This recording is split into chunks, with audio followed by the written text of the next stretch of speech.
Sweeney Todd, the Demon Barber of Fleet Street, directed by Tim Burton and starring Johnny Depp, is a great horror musical I've ever seen. The film opens up on a prisoner ship starring Johnny Depp as Sweeney Todd. Well, not exactly, because he has another name that he goes by that is never stated, and I love the opening song. Basically, Johnny Depp in the opening song describes how he sees London, a gross, and disgusting place that he came from, and even tells his backstory. He was once a happy man named Benjamin Barker who had a wife and a daughter, but suddenly, because of an evil man, played by Alan Rickman, took them away from him and framed him for a murder he never committed. This leads Sweeney Todd to meet Helena Bowman Carter as Mrs. Lovett, who would later on become his partner in crime, so to speak. He gives him a place to stay and offers him something to eat, a meat pie. What's even better about this is that Mrs. Lovett and Sweeney Todd are almost the same characters that share a common goal, so to speak. Mrs. Lovett wants to destroy the world, and Sweeney Todd wants revenge. They're almost the same person, but completely polar opposites, and in this movie, it just works. As Todd reveals that he's gonna get revenge, Mrs. Lovett does not talk him out of the idea. Mrs. Lovett not only gives him his old place to stay, but even saves his old silver-handled razors. So Sweeney Todd gets the plan that now is the time to start cutting into people. And the next song, when he talks about how he sees the razors and how he talks to them, is not only creepy and foreboding, it's fucking genius, and Johnny Depp pulled it off so well. But Todd's daughter is alive in the form of Joanna. Joanna is stuck in prison and held prisoner, much to her dismay and disliking. Anthony ends up taking a liking to the young woman, but however, to her father, played by Alan Rickman, he is not going to get as far as he intends because, well, Alan Rickman.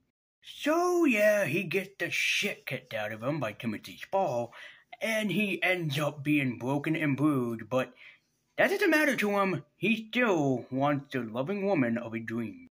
They later on come across a convoy by the name of Toby that ends up selling hair products to people that's honestly piss and oil. Todd ends up running into Adolfo Pieri, who challenges him to a shave-off.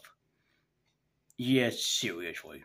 After the shave-off, Pirelli goes to check up on Todd, realizing that he knows it's Benjamin Barker, that he knows that he can't hide his secret from him, and that he will reveal everything to everyone that he's still alive. But Todd has a plan. He not only beats him within every inch of his life, but he even grabs him and slits his throat so he would be no longer living. However, Todd tells Mrs. Lovett about what happens, and they realize that they have to keep the body, at least for now, so nobody will get suspicious. However, Mrs. Lovett later on has a plan. What if we make them into meat pies? No, I'm serious. To make a profit, they decide to turn people into meat pies, and the song that they sing describing how different people would taste as meat pies is ingenious. And they manage to turn it into a profit. Everyone comes to eat and eating meat pies not knowing it, and not even poor dear Toby realizes the secret either.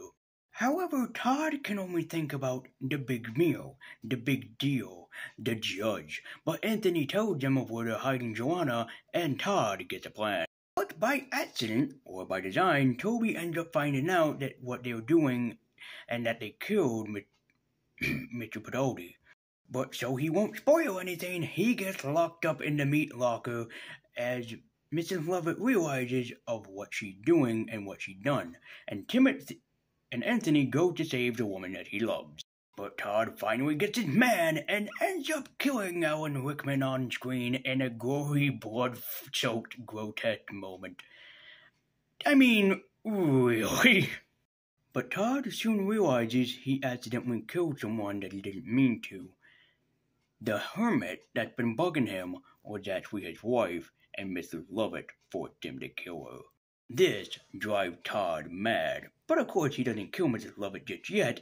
He wants to wait until they get to the furnace and toss her ass right in. But while he's holding his poor wife, Toby comes up behind him Toby is not pleased about what he's done.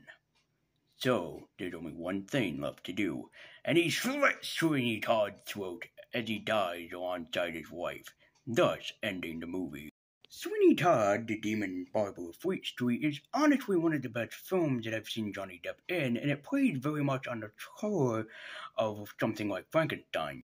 He's a simple man who wants one thing, revenge, but that revenge only goes so far, and he ends up turning himself into the victim behind the crime. Every actor in this feels on par, from Johnny Depp to Alan Rickman to Helena Bowman Carter. Everybody feels like they are not overacting or underacting, but they're doing it just right. I'd go into more detail, but honestly, it just needs to be seen to be established, and especially the music that's put together so gratefully that really adds a tone to this movie. So if you're a fan of dark, foreboding stories that have a simple meaning and go places, I definitely recommend checking out Sweeney Todd, the Demon Barber of Fleet Street, because it surely is such a sweet treat. Hey everybody, I just want to say thank you all so much for watching. I'm sorry this review was short, but there was only so much that I could have went into with the review. But just to say none the least, all the actors in this is stupendous. Tim Burton is a terrific director, of course, we all know that already. And Johnny Depp is just one of the best actors that you can find all the way around, and just incompletely. So thank you guys so much for watching. Be sure to like, comment, and subscribe. Join me at Twitter. There is a link in the description down below. And I'll see you guys next time on the next episode of Lazy Cinema. I hope that you enjoyed this review. If you did, be sure to tell me. And until next time.